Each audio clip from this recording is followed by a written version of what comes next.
There's a poll that came out, and I'm not going to vouch for the poll at all. I don't know anything about how it was done, anything about it. You could show my screen here, and then I'll enlarge the actual image.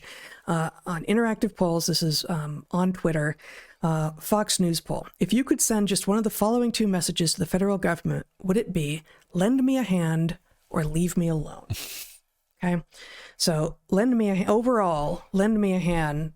Oh, it got 52%, and leave me alone 45%. And these numbers don't add up to 100 because there was always some number of people who said, I don't know. I do wonder why people who don't know persist in partaking in polls at all. Like, I always wonder about those numbers. But okay, this appears to be question 10 in some longer poll. Again, I didn't vet anything about what the other questions were or how leading any of the questions were or anything. But there are a couple of things here that I found interesting. There was a race difference. I don't know what to make of it. I'm not that interested in it. White people a little bit more than a little bit wanted to be lent a hand rather than be left alone. Non-white people was closer to a 2-to-1 ratio. This may have to do. Wait, I can't read it. In which direction? I can't do it that way.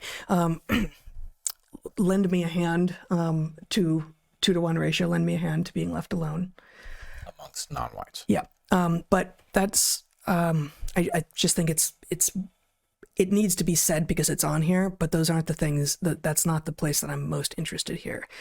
Where I'm most interested is with regard to age and geography. Under age 45. At almost a 2-to-1 ratio, people want to be lent a hand by the federal government as opposed to be left alone. Whereas over 65, at a slightly smaller ratio, people strongly want to be left alone rather than be lent a hand by the federal government. You might think that the older you are, the less capable you are of actually doing everything you need to do for yourself, and that you might actually benefit from government help, and that you therefore might be interested in government help, for instance, from the massive Social Security and Medicare programs that we have.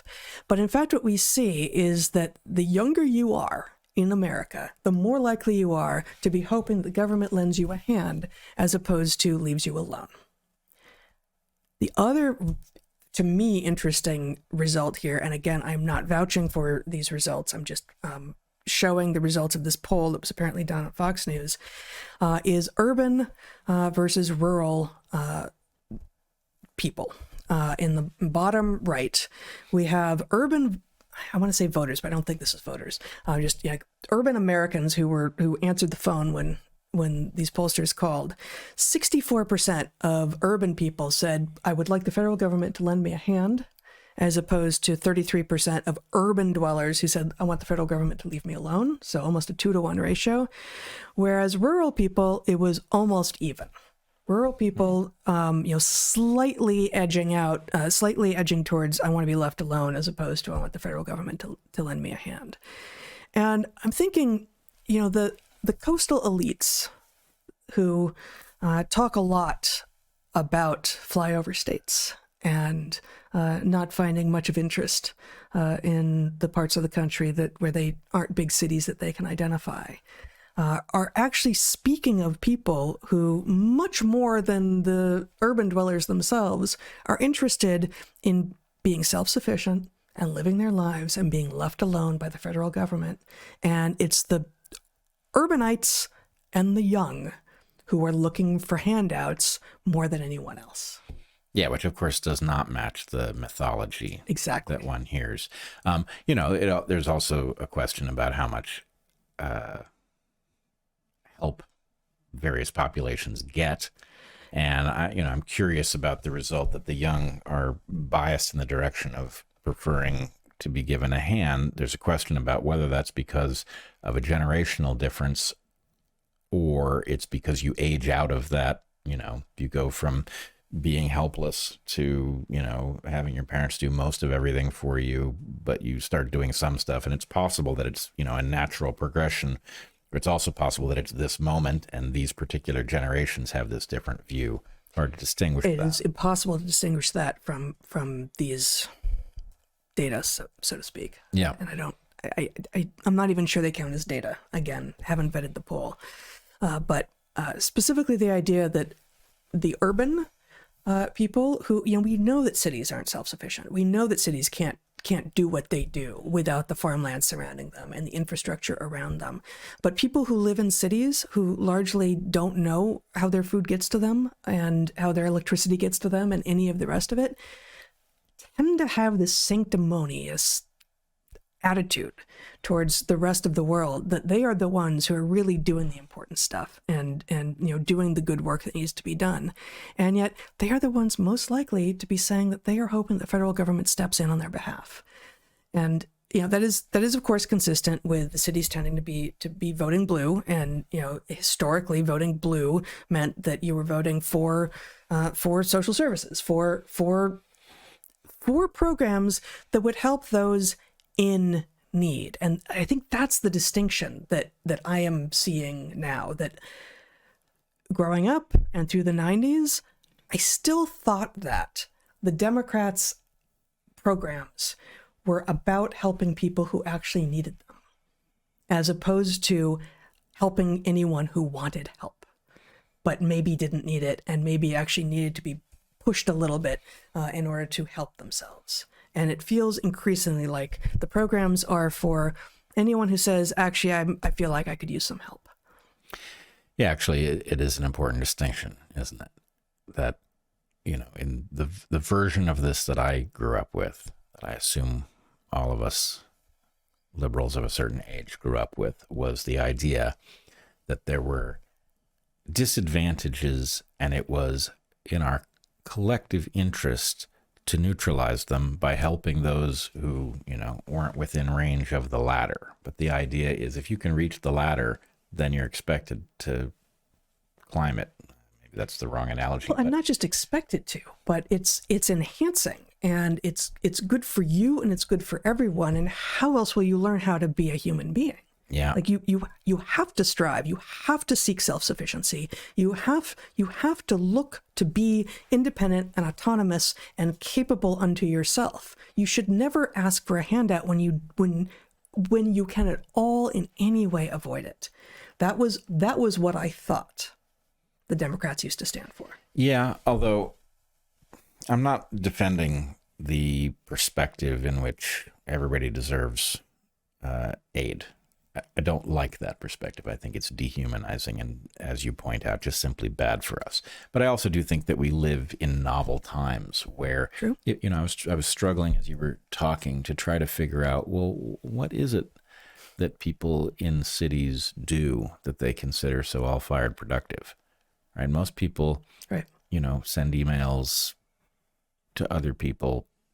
They print things. Most people do not have a job. It does go back to David Graeber's point about bullshit jobs. Most people are employed in some system, and maybe the system arguably is productive, but what they actually do is not especially productive. Mm-hmm.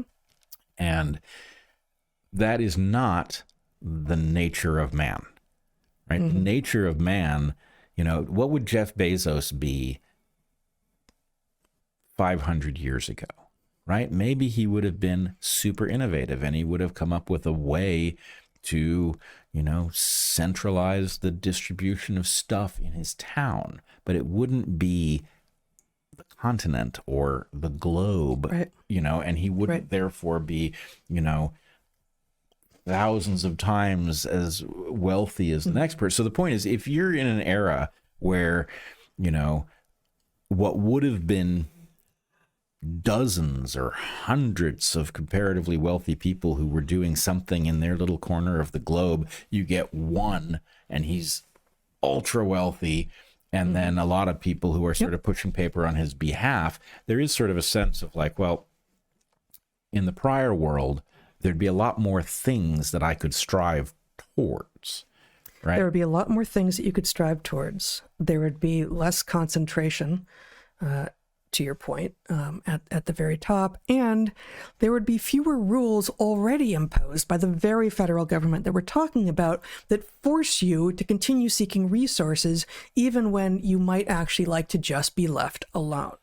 So in various places, if you are, if you own your land outright, but your property taxes keep going up, you may be screwed. If you find yourself in a situation where you were fine as you were, but now suddenly you are being required to get health insurance, and health insurance is absurdly expensive, and it pays for crap that you don't want anyway, but you are required to get it, you may be screwed. So these are external requirements that have nothing to do with reality inherently, where you could have done everything right. You could have acted in a way that demonstrated your self-sufficiency and your competence and your desire to be, again, left alone. And now you find yourself unable to do what you need to do because of external rules that have nothing to do with you. Yeah, actually, you're more or less in an economic desert. Now, this isn't true for everybody. There are people who are born close enough to some vibrant sector of the economy that there's something for them to figure out to do. But for most people, you look around and, well, I should start something that creates wealth, and that's how I will make my way. But, the thing is so saturated with big players doing all of those jobs. I know, I'll start a shop. Okay, but you're in, competition with Target. Right. So, okay, how is your shop going to, pay its rent and, deliver something of value? So it's an economic desert in one way because the opportunities are all,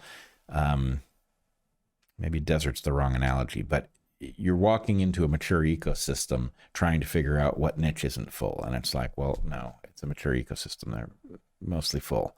But at the same time, you're being forced to idle at a high rate. Right. Precisely. The expense of being. The cost of existing is artificially high. It's impossible to completely extricate yourself from the expectations of the system. Even if you want to make no demands of it at all, it persists in making demands of you. Yes. And that is an actual inequality. And in the relationship that citizens have with the government. Yep. And in fact, it is not terribly surprising to discover that the Titans very frequently have mechanisms for evading the high idle that you don't have access to. Yeah. Right. So various tax haven strategies.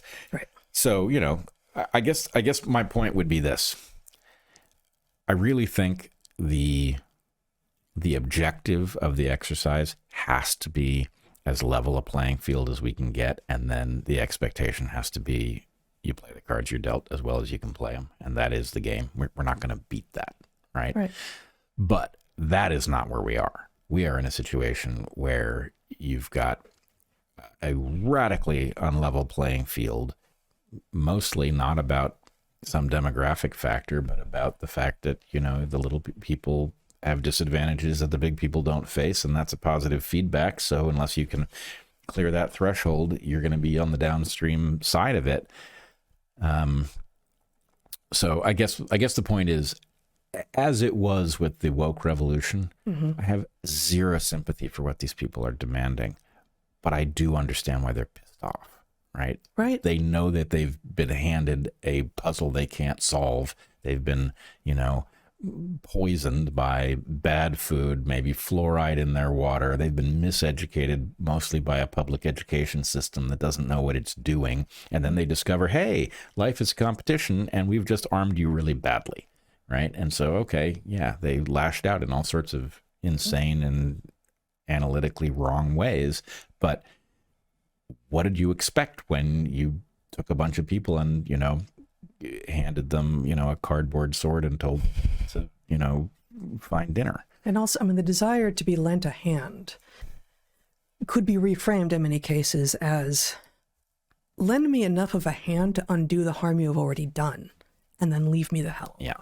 Lend me enough of a hand to get to the level playing field, and then I want to be left alone. That is kind of the ideal. So that's slightly different from what I said. I think both of those are goals. But I am speaking specifically about the hyper novelty that you were just talking about.